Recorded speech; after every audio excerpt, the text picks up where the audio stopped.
Tá? Bom dia para quem está chegando. Vamos iniciar então a nossa aula. Hoje a gente vai falar sobre hidrosfera e vamos falar também um pouquinho sobre a atmosfera. Puxem, por favor, uma flechinha da hidrosfera, lápis, e escrevam camada que envolve água e na atmosfera camada que envolve ar. Página é essa? Hidrosfera, puxa uma flechinha, por favor, a lápis ou a caneta. Camada 48. que envolve... Oi, bom dia. Onde? Já iniciamos a aula, tá, pessoal? Estamos na página 48. 48. 48. Então, hidrosfera, a camada que envolve água, e atmosfera, a camada que envolve ar. Tá? Bom, na sequência, então, o que nós temos ali? A hidrosfera, ela tem uma cobertura de água de 70%, onde 2,5% ele corresponde à água doce. Vocês podem grifar, por favor, no livro de vocês. Tá? 70% de água no planeta, tá? Podem grifar também. E do total da água, 2,5% é doce.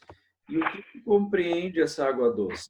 Os rios, lagos, lagoas, as águas subterrâneas, os lençóis freáticos e as geleiras. Então, esses 2,5 eles compreendem essa quantidade de manancial que eu estou falando para vocês. Tá? Bom, os outros 97,5%, ele vai compreender oceanos e mares. Oceanos e mares. Tá? E detalhe, desses 2,5 que eu comentei com vocês, apenas 1% a gente consegue beber, a gente consegue consumir. Tá? Aqui embaixo tem um gráfico mostrando a distribuição de água, que eu expliquei para vocês agora há pouco, do percentual. Então, o nosso planeta ele é formado por água, praticamente. É uma grande quantidade de água, tem um grande também percentual de terra, de área, né? Área vegetal, área urbana, mas o nosso planeta tem muita água. Só que dessa água, apenas 2,5% a gente consegue consumir, e desses 2,5%, apenas 1% a gente ainda consome de maneira potável. Ou seja, é muito pouco perto dos 97% de água que tem no planeta em si. Tá? Já a questão da página 48, ali a gente fala um pouquinho sobre a atmosfera. A atmosfera é a camada que envolve o ar, que envolve os gases, né? E ela tem uma espessura de aproximadamente 1.000 quilômetros. Né? E ela tem, claro, uma força de gravidade aderida, né? E essa camada, então, nós chamamos de atmosfera. Tá? O que é importante comentar sobre a atmosfera?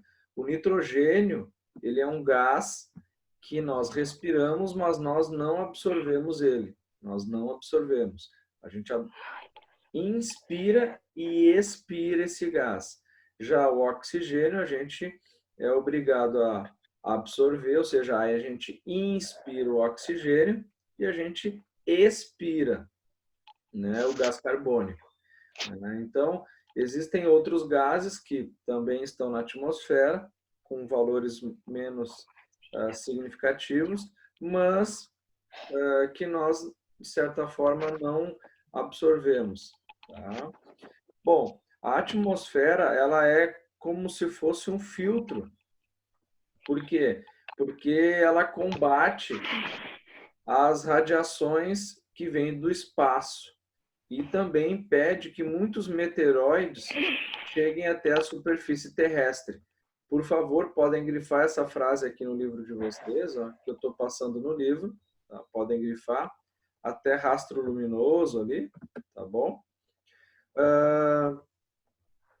E claro, né, pessoal, a gente percebe que esses rastros luminosos de fragmentos que a gente vê no céu, às vezes, eles, em algum momento, pode ser confundido com estrela cadente, né? Ou até mesmo meteoroides que chegam à superfície. E aí, quando eles chegam aqui na nossa superfície, quando a gente consegue ter visualmente o campo de visão, né? Eles são os chamados meteoritos, né? Que eles vão acabando entrando em atrito com a atmosfera, porque eles descem, né, numa velocidade tão grande e eles acabam incandescendo em contato com o ar, né, em atrito com o ar. Por isso que a gente vê esse feixe luminoso quando ele parte de uma outra camada do nosso planeta. Tá? Bom, o que é importante ainda falar, né? Existem 5 camadas na atmosfera e essas são divididas em troposfera, grifem lá por favor também, estratosfera, mesosfera, termosfera e exosfera. Podem grifar por favor então, são aí 5 camadas que a atmosfera ela é dividida. Lembrando que nós estamos falando de uma camada que envolve gases. Então, nessas subcamadas, a gente vai estar percebendo a emissão e a troca de gases.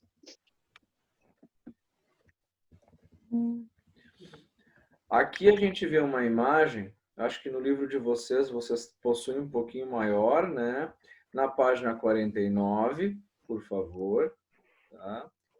Nós temos ali, então, a primeira camada, que é a camada que nós chamamos lá em cima, né? Começando na parte de cima, na exosfera. Tá? A termosfera. Aí depois nós temos a termosfera, aí depois a mesosfera, aí depois a estratosfera e troposfera. Então, pessoal, o que fala cada camada de vocês aí?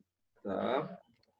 A primeira, que é o que eu comentei com vocês, é onde ficam os satélites, né? Os satélites artificiais, onde a função do satélite é promover produção de imagens, né, nesta camada. E o satélite ele consegue observar também a presença de alguns meteoros. Ó. Então, nessa camada, ela está em torno de 600 a 10 mil quilômetros de distância, né? E é a última camada da atmosfera terrestre, né? E ela é considerada o limite entre a Terra e o espaço. Tá? Detalhe importante, diversos satélites, né, e telescópios espaciais normalmente são observados nessa camada. Lembrando que é a última camada aí da atmosfera. Abaixo, nós temos a termosfera, né, entre 80 e 600 quilômetros. E aqui, quando existe algum procedimento de viagem da NASA, eles utilizam ônibus espacial e eles chegam nessa camada. Detalhe, aqui a gente tem a radiação ultravioleta do Sol, então o Sol, ele sim penetra nessa camada, né, de uma maneira intensa, tá? E, claro, a temperatura é um pouco mais alta do que nas outras 3 camadas aqui abaixo, ó, troposfera, estratosfera e mesosfera. Então, a termosfera é onde a radiação tem uma incidência maior, né?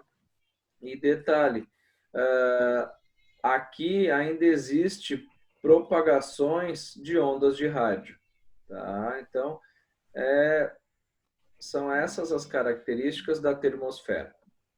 Abaixo nós temos a mesosfera, entre 50 e 80 quilômetros.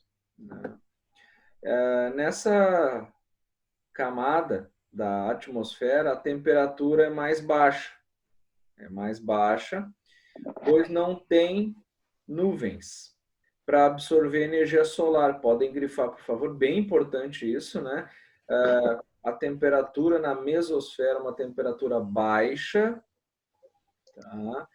Porque as nuvens, elas não estão localizados nessa camada, vocês podem ver que não tem nuvens, e aí a energia solar não é absorvida.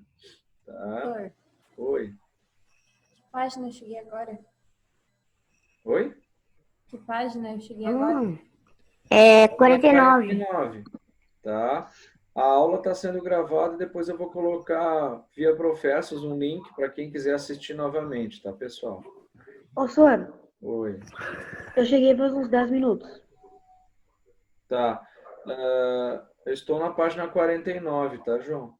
Sim, eu já sei. A aula será gravada, daí aí depois eu coloco para vocês via Professos, para vocês darem uma olhada no link no YouTube, tá? Tá bom? Mas é para reforço de vocês, assim, porque tem alguns alunos que às vezes não conseguem assistir, tem compromisso médico, algo do gênero. Daí eu vou repassar essa aula para vocês via link no Professo, lá no meu canal no YouTube, tá? Bom, dando sequência, então, na outra camada, que é a segunda camada de baixo para cima, nós chamamos de estratosfera, de 18 a 50 quilômetros. Aqui, vocês podem botar um círculo em aviões e aviões a jato, tá? É nessa camada que os aviões acabam se deslocando, né? Não existe gás oxigênio, é muito pouco. Existe, mas é pouco, pouquíssimo, tá? E, claro, é bastante frio aqui nessa camada, na camada da estratosfera, tá? Detalhe importante, o ozônio, a gente sabe que é uma camada que protege o nosso planeta contra a radiação solar, né? E ele está presente nesta camada, tá? Na estratosfera. Abaixo, nós temos ali a troposfera, que é a primeira camada, né, de gases, entre 0 e 18 quilômetros. Aqui nós temos os aviões comerciais. Tá? Então, aqui nós temos os aviões comerciais, onde normalmente ocorrem as viagens aí. Quem viajou de avião normalmente passa por aqui. Somente os aviões de Força Aérea Brasileira, da Aeronáutica, é na estratosfera, aviões a jato. Tá? A gente observa que aqui a gente consegue enxergar também visualmente as montanhas, aquelas que são mais altas, né? O que é importante comentar também, a temperatura varia de 40 graus até abaixo de zero, né? E nessa camada pode ocorrer chuvas, trovões, furacões. Nessa mesma camada, a troposfera contém vapor d'água, oxigênio, gás carbônico, entre outros elementos, tá? E é a única camada adequada para que nós, seres humanos e seres vivos no geral, respirem normalmente, né? À medida que a gente vai se distanciando da superfície. O que acontece? No momento que a gente vai se distanciando, o ar se torna mais rarefeito. E o que é o ar se tornar mais rarefeito? As moléculas de ar, elas ficam mais afastadas umas das outras. E aí a gente tem dificuldade de respirar. Podem grifar essa última frase, que ela é muito importante, o que significa o ar rarefeito, né? Essa dificuldade de respiração que algumas pessoas podem ter quando vão viajar, né? Ou até mesmo, não sei se você já ouviu falar, quem vai para a Bolívia, por exemplo, ou vai para países que têm um ar rarefeito em algumas localidades, em algumas áreas, nós temos muita dificuldade de respirar, né? Normalmente, quando tem campeonatos, né, de futebol, por exemplo, ou algum tipo de modalidade esportiva, nessas áreas onde o ar as moléculas de ar estão totalmente afastadas, né, e isso representa o ar rarefeito.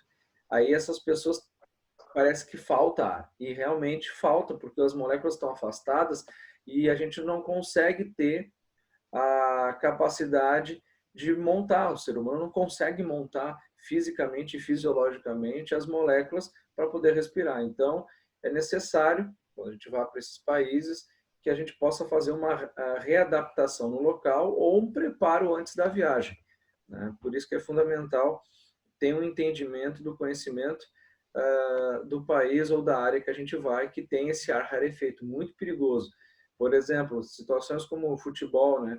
Jogos de futebol, muita gente quando vai jogar nesses países que tem uma alta altitude, o ar é muito rarefeito, a gente percebe que os jogadores se sentem mal, né? Eles têm ânsia de vômito, têm cansaço habitual, né? Bem característico desses locais. Seguindo na 49, né, nós temos ali uma explicação por que o céu é azul, né? Então, a luz solar é uma onda formada por diversas cores, podem grifar, por favor, ali, para quem não sabia, então, vermelho, laranja, amarelo e azul, né? Entre outras. E quando essa luz solar encontra um obstáculo na atmosfera, ela tem essa capacidade, né, de se converter. Então, ao atravessar a luz, se dispersa nessas cores que compõem e faz com que as ondas de menor comprimento, como a cor azul, por exemplo, cada cor tem um feixe, um espectro luminoso. E é nesse espectro luminoso, né, que ele tem uma frequência. E aí essas cores, elas vão se espalhar mais ou menos rápido, né, com uma maior facilidade no espectro, tá? E aí por isso que a gente tem essa dispersão da luz, observando que de uma maneira intensa aos nossos olhos, de cor azulada, né? E sempre, ao amanhecer e ao final do dia, a luz solar ela chega mais inclinada à nossa Terra. E é por apresentar essa variação na inclinação que a gente tem o diagnóstico, né, a análise da cor azulada. Tá bom? Professor, tu pode marcar ali em cima, por causa que o meu travou quando tava explicando. Daí eu só entendi o final. Em qual parte? Ah, não, do que tu falou que tinha que marcar. Eu só entendi o final. A parte do céu azul ou todo, desde o início? Não, a parte porque o céu é azul. Tá. Bom, aqui no céu azul, tu pode marcar então a questão das cores da luz solar, de vermelho até azul. Pode também marcar a questão, né, da dispersão. A luz se dispersa nas cores que a compõem em ondas de menor comprimento. E aí, a de menor comprimento é a azul. Tá? Pode grifar aí, por favor. E aí, como eu falei, quando amanhece e quando a gente está no final do nosso dia, a Terra, né, a luz, ela tem uma inclinação. E por ter essa inclinação, né, quando essa luz solar chega na nossa Terra, no nosso planeta, ela tem uma dispersão mais intensa.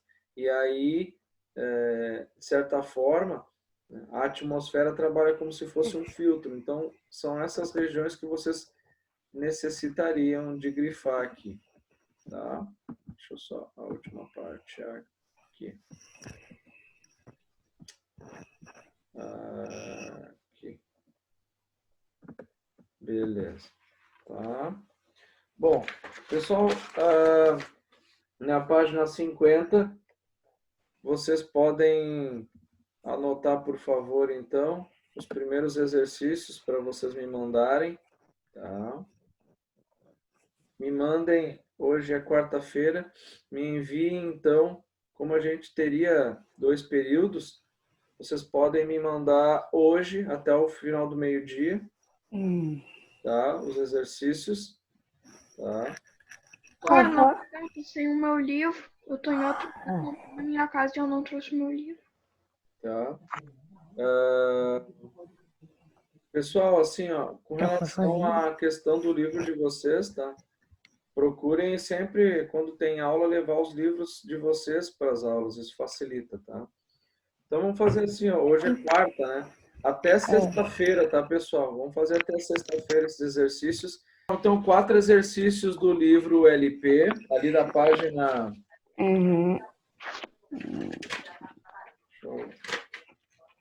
Página 50, né? Do livro. Tá. Peguem o CA, por favor.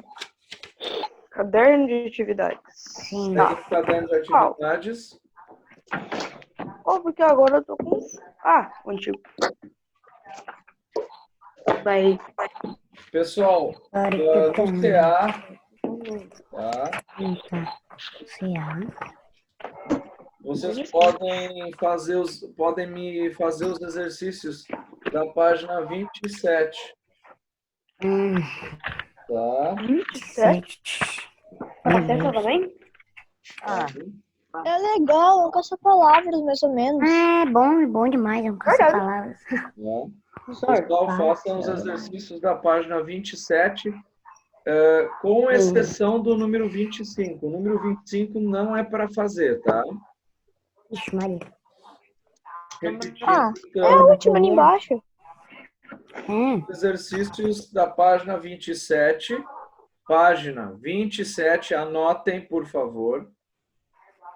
Com exceção do 25. O 25 não é para fazer.